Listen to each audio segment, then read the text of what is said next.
Hello everyone, I hope you all are doing great. I am Neha Gupta and today we will learn about present continuous tense. हमारी tense की series की class third है। सबसे पहली class में हमने देखा था कि टेंस क्या होता है और उसके कितने टाइप्स होते हैं। सेकंड क्लास में हमने प्रेजेंट इंडेफिनिट टेंस के स्ट्रक्चर और उसके यूजेस को अच्छी तरीके से समझ लिया था। पॉजिटिव सेंटेंस में क्या उसका स्ट्रक्चर होता है, नेगेटिव में क्या होता है, इंटेरोगेटिव में क्या होता है, हमें कुछ भी रटने की जरूरत नहीं है। आज के वीडियो में हम देखेंगे कि प्रेजेंट कंटिन्यूअस टेंस क्या होता है। तो चलिए शुरुआत करते हैं। जैसा कि नाम से हमें पता चल रहा है कंटिन्यूअस, मैं पहले भी आपको बता चुकी हूँ, कंटिन्यूअस का मतलब है ऐसा काम जो कि अभी चल रहा है। और प्रेजेंट आ गया है मतलब अभी प्रेजेंट में चल रहा है। अगर पास्ट आता तो पास्ट में चल रहा था। आज की वीडियो में हम प्रेजेंट कंटिन्यूअस टेंस देखेंगे। तो इसका मीनिंग क्या होता है, सबसे पहले हम ये समझते हैं। The present continuous tense is used to describe an ongoing action happening in present. What is the meaning of present continuous tense? ऐसा एक्शन ये कब यूज होता है? ऐसे एक्शन को बताने के लिए जब हमें ये बोलना है कि काम अभी चल रहा है। जैसे एग्जाम्पल, नव्या इज डांसिंग। इसकी हिंदी क्या है? नव्या डांस कर रही है, मतलब मैं देख रही हूँ कि वो डांस कर रही है। प्रेजेंट में वो काम हो रहा है। जैसे मैं पढ़ा रही हूँ, आई एम टीचिंग, वो काम अभी चल रहा है। तो ऐसा काम जो प्रेजेंट में चल रहा है, उन कामों को बताने के लिए हम प्रेजेंट कंटिन्यूअस टेंस का यूज लेते हैं। परफेक्ट। इसका आइडेंटिफिकेशन कैसे होता है? जैसे मैंने आपसे बात करी है कि नव्या डांस कर रही है, मैं आपको पढ़ा रही हूँ, वो लोग खाना खा रहे हैं। आपने देखा होगा ये हिंदी के जो सेंटेंस है वो एंड किससे हो रहे हैं? रहा है, रही है, रहे हैं, रही हूँ, रहा हूँ। राइट। तो जिन सेंटेंस के लास्ट में रहा है, रही है, ये सब आ जाए मतलब वो काम अभी कंटिन्यूअसली हो रहा है। सो ये इसका आइडेंटिफिकेशन होता है हिंदी में। अब वर्ब फॉर्म कौन सी यूज्ड होती है, सॉरी यूज होती है प्रेजेंट कंटिन्यूअस टेंस में? हमने बात करी थी हमारे लास्ट वीडियो में, जब मैंने आपको ये बताया था कि main verb forms indefinite tense के साथ में V1 यूज होती है और कंटिन्यूअस के साथ में कौन सी यूज होती है? V1 plus ING। जहां पर भी V फोर्थ फॉर्म भी बोलते हैं हम इसको, जहां पर भी V1 प्लस ING आ जाए, जैसे डांस का डांसिंग, वर्क का वर्किंग, प्ले का प्लेइंग। ओके। सो इस तरह की जहां भी वर्ब फॉर्म आ जाए मतलब वो टेंस कंटिन्यूअस टेंस है। राइट। अब V1 प्लस ING आता ही है कंटिन्यूअस में, चाहे वो प्रेजेंट कंटिन्यूअस हो या पास्ट कंटिन्यूअस हो या फ्यूचर कंटिन्यूअस हो। हमें बस ये ध्यान रखना है, अगर वो ING आए तो वो कंटिन्यूअस टेंस है। प्रेजेंट, पास्ट और फ्यूचर का पता हम उसकी हेल्पिंग वर्ब से लगा लेंगे। तो प्रेजेंट कंटिन्यूअस टेंस में हेल्पिंग वर्ब कौन सी यूज आती है? Is, am, are. To be form of the verbs है ये। टू बी फॉर्म की जो प्रेजेंट फॉर्म्स है वो है इज, एम और आर। सो आपको यहाँ तक की बात समझ आई होगी, I hope. Present continuous tense is used to describe an action that is ongoing, उस समय पर हो रहा है। राइट। अब हम ये देखते हैं, where do we use present continuous tense. Present continuous tense का यूज हम कहाँ कहाँ कर सकते हैं? तो number 1 use, to express an action that is going on at the moment of speaking. Okay. ऐसे एक्शन को एक्सप्रेस करने के लिए जो कि चल रहा है जब मैं बोल रही हूँ। ठीक है, जब हम बता रहे हैं कि वो एक्शन उस समय चल रहा है। जैसे मैं आपको पढ़ा रही हूँ, मैं ये सेंटेंस अभी बोल रही हूँ आपको और अभी मैं आपको पढ़ा भी रही हूँ। राइट। तो जब हम कोई सेंटेंस बोलें और उस समय वो काम चल रहा हो, इस तरह के कामों को बताने के लिए हम प्रेजेंट कंटिन्यूअस टेंस का यूज लेते हैं।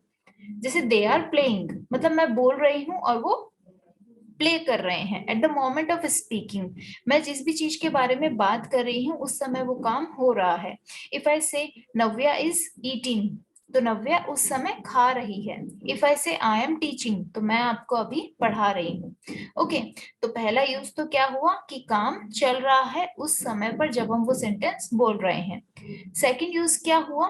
For an action that is plan to take place in the near future. क्या मतलब हुआ इसका? ऐसे एक्शंस को बताने के लिए भी किया जाता है जो कि काम अभी तो नहीं हो रहे हैं बट नियर फ्यूचर में होने वाले हैं। उनकी प्लानिंग है कि वो आज, वो कल, आज शाम को या कभी भी नियर फ्यूचर में वो काम होंगे। Example, I am leaving for Delhi tonight. मैं आज रात को दिल्ली के लिए निकल रहा हूँ। अब जब मैं बोल रही हूँ तब मैं निकल तो नहीं रही हूँ, बट ये एक्शन क्या है, मेरा प्लान्ड है फॉर नियर फ्यूचर। तो इस तरह के एक्शंस को बताने के लिए भी हम प्रेजेंट कंटिन्यूअस टेंस का यूज लेते हैं। सेकेंड एग्जाम्पल देखिए, they are getting married next week. Next week में वो लोग शादी कर रहे हैं। ठीक है, मैंने आपको ये बात बोली, बट बोलते समय तो वो लोग शादी नहीं कर रहे हैं, राइट? तो बट प्लान है ये नियर फ्यूचर के लिए। तो पहला यूज क्या हुआ, जब वो एक्शन बोलते समय हो रहा हो तब हम प्रेजेंट कंटिन्यूअस का यूज लेते हैं। सेकंड यूज क्या हुआ, जब वो एक्शन नियर फ्यूचर के लिए प्लान्ड हो। अब हम थर्ड यूज देखते हैं। थर्ड यूज है चेंजिंग और डेवलपिंग सिचुएशंस। क्या मतलब हुआ, ऐसे एक्शंस के लिए भी हम यूज लेते हैं प्रेजेंट कंटिन्यूअस टेंस का, जिसका कोई जो कि पर्टिकुलर सिचुएशन को कोई चेंज कर रहा हो या डेवलप कर रहा हो। एग्जाम्पल के थ्रू आपको अच्छे से समझ आएगा। अगर मैं आपको बोलूं his English is getting better, उसकी इंग्लिश बेटर हो रही है, तो अभी तो नहीं हो रही है, या एक मोमेंट पे, एक बात में, एक दिन में तो नहीं हो गई है। ये क्या है, एक डेवलपिंग सिचुएशन है, राइट? तो इस तरह के सेंटेंस के लिए भी मैं प्रेजेंट कंटिन्यूअस टेंस का यूज ले सकते हैं। Gold prices are increasing these days. Gold prices इन दिनों बढ़ रही है। अब वो एक दिन में तो नहीं बढ़ रही है, वो बढ़ रही है। ठीक है, इन दिनों वो बढ़ रही है। अगर हम बोले pollution is increasing these days, तो पॉल्यूशन एक दिन में तो नहीं बढ़ा है। ये क्या है, एक चेंजिंग सिचुएशन है, एक डेवलपिंग सिचुएशन है। इस तरह की जो सेंटेंस होते हैं इनमें भी हम प्रेजेंट कंटिन्यूअस टेंस का यूज लेते हैं। नेक्स्ट हमारा यूज है temporary situations that are happening these days और टुडे। ऐसे सेंटेंस के लिए भी हम यूज लेते हैं जब हमें ये बताना हो कि कोई भी सिचुएशन है वो टेम्पररी है, जो कि केवल आज ही हो रही है या केवल इन दिनों ही हो रही है। एग्जाम्पल के थ्रू मैं समझाती हूँ आपको। I am staying with a friend. अगर मैं आपको बोलूं मैं अपनी एक फ्रेंड के साथ रह रही हूँ, तो मैं अभी एक टेम्परेरी सिचुएशन है, मैं हमेशा उसके साथ नहीं रहूंगी, राइट?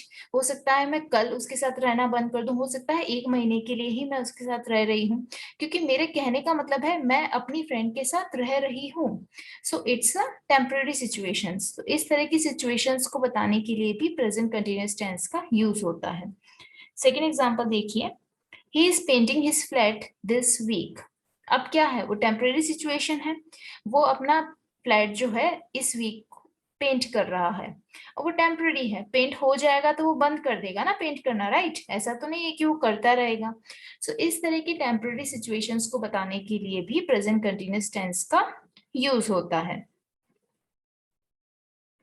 अब हम देखते हैं structure of present continuous tense. जैसा कि हमने प्रेजेंट इंडेफिनिट टेंस में भी स्ट्रक्चर देखा था, तब हमने 3 टाइप्स के सेंटेंस देखे थे, positive sentence, negative and interrogative. यहाँ भी हम वैसे ही देखेंगे, पॉजिटिव, नेगेटिव, इंटेरोगेटिव। ठीक है, तो सबसे पहले एक नॉर्मल सेंटेंस का स्ट्रक्चर क्या होता है, subject plus helping verb plus verb plus object. इसी तरीके से हम इसको लेके चलेंगे, subject plus helping verb. Helping verb कौन सी आएगी प्रेजेंट कंटिन्यूअस टेंस में, हमने बात कर ली है, to be form of the verbs की प्रेजेंट फॉर्म्स आएगी, इज, एम और आर। और कंटिन्यूअस है तो V1 प्लस ING आना ही आना है, देन प्लस ऑब्जेक्ट। ये तो हुआ इसका सिंपल सा स्ट्रक्चर। रटने की आप लोगों को बिल्कुल भी जरूरत नहीं है। आई होप यहाँ तक एकदम क्लियर है कि ये स्ट्रक्चर कैसे बना है। अब इज, एम, आर जो हेल्पिंग वर्ब है, वो कौन से सब्जेक्ट्स के साथ में कौन सी हेल्पिंग वर्ब यूज आएगी ये हम देखते हैं। तो सबसे पहले हम बात करते हैं एम की। एम हमेशा आई के साथ में यूज आएगा, इसका कोई भी एक्सेप्शन है ही नहीं। जहां पर आई आएगा वहां पर एम आएगा। फिर बात करते हैं हम इज की। इज हमेशा सिंगुलर सब्जेक्ट्स के साथ आएगा। हमने एक टेबल पढ़ी थी जहां पर हमने first person, second person, third person के सिंगुलर और प्लूरल सब्जेक्ट्स के बारे में पढ़ा था लास्ट की वीडियो में। अगर आपने वो नहीं देखा हो तो पहले जाकर आप उसे देखिए, तब आपको समझ आएगा कि मैं सिंगुलर सब्जेक्ट और प्लूरल सब्जेक्ट्स का क्या मीनिंग है। ठीक है, तो सिंगुलर सब्जेक्ट्स में क्या आते हैं, ही, शी, इट और एनी नेम, उसके साथ में इज आ जाएगा। आई भी आता था सिंगुलर में, बट आई को हमने एम के साथ में ऑलरेडी ले लिया है, राइट? और यू हमेशा प्लूरल ही ट्रीट होता है, तो वी, यू और दे के साथ में आर आएगा। तो हमें क्या याद रखना है, आई के साथ में हमेशा एम आएगा, ही, शी, इट या कोई भी नेम अगर आ जाता है सिंगुलर उसके साथ में इज आ जाएगा, राम, श्याम, whatever नेम, ठीक है। तो उसके साथ में इज आ जाएगा, और प्लूरल सब्जेक्ट्स के साथ में वी, यू और दे, ठीक है। प्लूरल सब्जेक्ट जहां भी मिल जाएंगे हमको, उनके साथ में आर आएगा। एग्जाम्पल्स के थ्रू हम समझते हैं। जैसे मैं आपको बोलूं मैं खाना खा रही हूँ, तो आई है, आप देख सकते हैं सबसे लेफ्ट में यहाँ पर आई है, तो आई के साथ में मैंने क्या लिया है, एम लिया है, राइट। तो मैं खाना खा रही हूँ, तो आई के साथ में मैंने यहाँ पर लिया है एम, क्योंकि हमने बात कर ली है, आई जहां भी दिख गया वहां एम आएगा। तो आई हो गया सब्जेक्ट, एम हो गया इज एम आर के लिए helping verb, then V one plus I N G, यहाँ पर ऑब्जेक्ट नहीं है, ठीक है। तो आई एम ईटिंग। फिर हम देखते हैं नेक्स्ट हमारा सेंटेंस, हमने क्या बात करी थी, इस किसके साथ आएगा, ही, शी, इट या फिर कोई भी नेम, राइट। तो ही सब्जेक्ट हो गया, इज क्या हो गया, हेल्पिंग वर्ब, और ये क्या हो गया, V one plus I N G, playing, वह खेल रहा है, ही इज प्लेइंग, वह नाच रही है, तो she is dancing, it is shining, वह चमक रहा है, तो इट इज क्या है, helping verb, and then v1 plus ing, shining is v1 plus ing। नव्या क्या है, कोई नेम है जो कि सिंगुलर नेम है, इसके साथ में is आएगा, then v1 plus ing।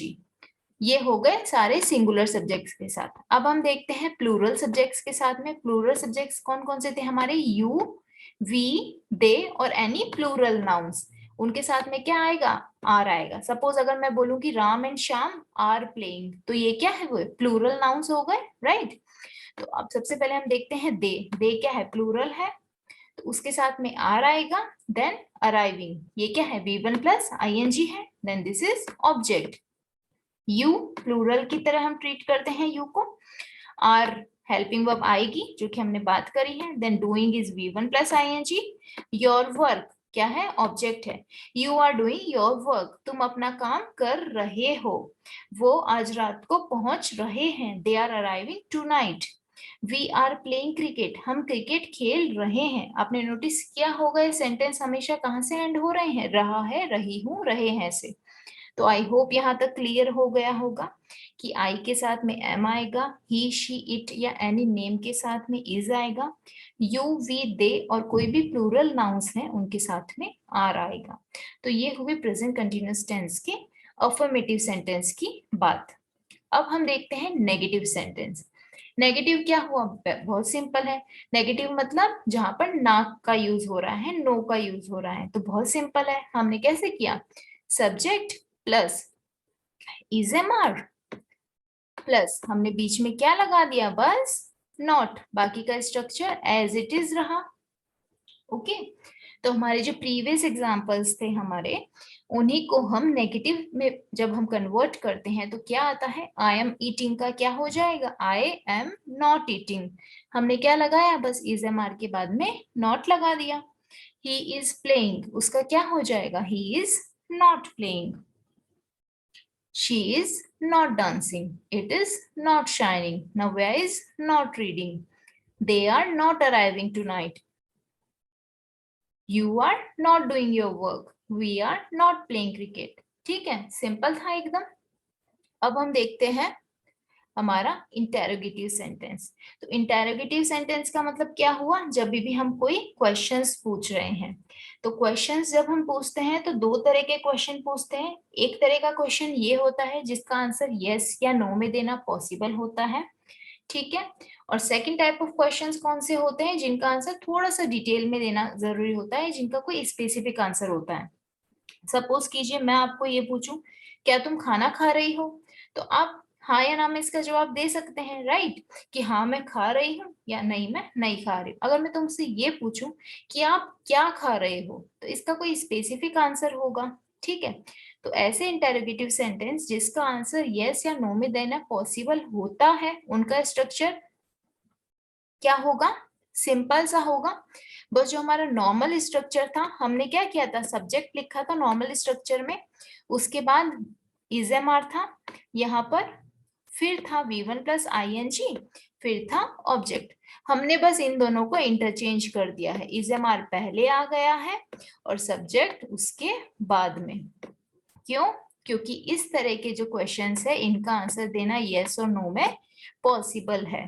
ठीक है, तो जब हिंदी में कोई भी क्वेश्चन क्या से शुरू होता है कि क्या वह खेल रहा है, क्या वो डांस कर रहा है, जैसे मैं बोल रही हूँ क्या मैं खा रही हूँ, क्या वह खेल रहा है, क्या वह डांस कर रही है, क्या ये चमक रहा है, क्या नव्या पढ़ रही है, क्या वो आज रात को पहुंच रहे हैं, क्या तुम अपना होमवर्क कर रहे हो, क्या हम क्रिकेट खेल रहे हैं। ठीक है, तो हिंदी की अगर हम बात करें तो ऐसे क्वेश्चंस क्या से शुरू होते हैं, और अगर हम इंग्लिश की बात करें तो ये क्वेश्चंस इज एम आर से स्टार्ट होते हैं। सिंपल सा है, हमने केवल इज एम आर को आगे ले लिया है और सब्जेक्ट को पीछे, बाकी का स्ट्रक्चर एकदम सेम है, V1 प्लस ING और object.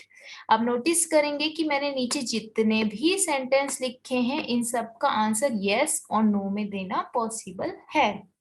M I eating? Yes I am. Is he playing? Yes he is. No he is not playing. Is she dancing? Is it shining? Is Navya reading? You can see here, is हमने पहले ले लिया है, देन Navya subject है, then V1 plus ING। यहाँ पे आप देख सकते हैं आर, फिर दे सब्जेक्ट है, arriving V1 plus ING, tonight object. Are क्या है? Helping verb, you subject, doing V1 plus ING यहाँ पर, एंड योर वर्क क्या है? ऑब्जेक्ट है। Are we playing cricket? Okay, तो ये हुआ interrogative sentence type of 1। Second type of interrogative sentence कौन से होते हैं? जिनको हम डबल इंटेरोगेटिव बोलते हैं। डबल इंटेरोगेटिव क्यों बोलते हैं? क्योंकि इनके आंसर डिटेल्स में देना होता है। ठीक है, तो अब हम बात करते हैं ऐसे इंटेरोगेटिव क्वेश्चंस जिनके आंसर डिटेल में देना जरूरी होता है। उसके लिए हम यूज लेते हैं WH फैमिली के वर्ड्स। WH फैमिली के वर्ड्स कौन कौन से होते हैं? What, why, when, where, who, right? बस हमने क्या किया है, यहाँ पर WH फैमिली का वर्ड लगा दिया है और उसके बाद का हमारा स्ट्रक्चर सेम है। इजएमआर पहले आएगा क्योंकि क्वेश्चन पूछ रहे हैं। हमेशा जब भी हम क्वेश्चन पूछते हैं तब हेल्पिंग वर्ब सब्जेक्ट के पहले आती है, फिर सब्जेक्ट है, फिर यहाँ पर क्या है? V1 प्लस ING है। यहाँ पर मिस्टेक हो गई है, ये V1 प्लस ING है, याद रखिएगा। ओके, तो ये V1 प्लस ING है, देन ऑब्जेक्ट है। ये थोड़ी सी मिस्टेक है, ओके, प्लीज आप नोट कीजिएगा, यहाँ पर V1 प्लस ING होगा और ये answer is in detail. Okay, answer is in detail. तो डबल इंटेरोगेटिव क्वेश्चंस कौन से हैं जहां पर आंसर डिटेल में होता है? उसका स्ट्रक्चर क्या होगा? WH फैमिली के वर्ड आएंगे सबसे पहले, फिर आएगा इजएमआर, फिर सब्जेक्ट, फिर V1 प्लस ING, फिर object and then question mark. वो बहुत ही ज्यादा जरूरी है, क्वेश्चन मार्क मैंडेटरी है क्योंकि क्वेश्चन मार्क से ही पता चलता है कि हम क्वेश्चन पूछ रहे हैं। What am I eating? मैं क्या खा रही हूँ? अब इसका जवाब यस या नो में देना पॉसिबल नहीं है। What is he playing? तो what लगा दिया मैंने WH फैमिली का वर्ड, राइट? इज लगा दिया क्योंकि ही आ रहा है, देन V1 प्लस ING, वह क्या खेल रहा है। तो हम इसका कोई स्पेसिफिक आंसर देंगे ना, यस या नो में तो नहीं दे सकते हैं। वह क्या खेल रहा है, अगर मैं आपसे पूछूं आप बोलोगे हाँ वह खेल रहा है, नो ना, यू वुड से कि वह क्रिकेट खेल रहा है या whatever game he is playing. Why is she dancing? वह डांस क्यों कर रही है? Why is it shining? What is Navya reading? नव्या क्या पढ़ रही है? तो आप एक स्पेसिफिक आंसर देंगे ना जो कि वो पढ़ रही होगी। तो स्ट्रक्चर आई होप आपको क्लियर है। WH word, is, then name, then V1 plus ING।